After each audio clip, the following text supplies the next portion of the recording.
అమ్మ ఏ తప్పు చేయలేదు, అమ్మని ఎందుకు కొడుతున్నావు? నీ వల్లే ఇంట్లో సమస్యలని. నా కడుపును నువ్వు చెడుకుంటావు కదరా, అంతా నేను చేసుకున్న కర్మ. ఊర్లో ఎవడెవడో చస్తున్నాడు కానీ నువ్వు చావేంట్రా?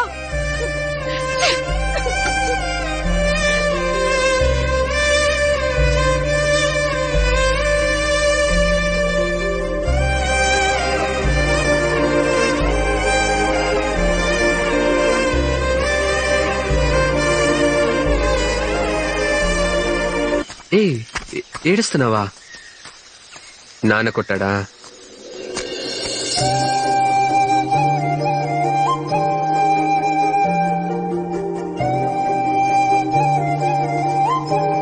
అమ్మ కూడా కొట్టింది.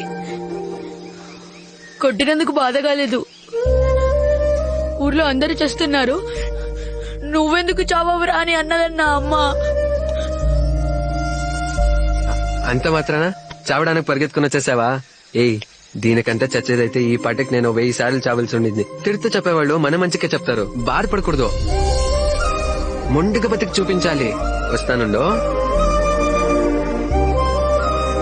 తిడుతూ చెప్పేవాళ్లు బాగుపడాలనే చెప్తారు, అంతే తప్ప నీ మీద ఇష్టం లేక కాదు. జీవితం అంటే నువ్వు పగలగొట్టావు కదా, ఆ కుండలాగా పగిలిపోతే అంతే.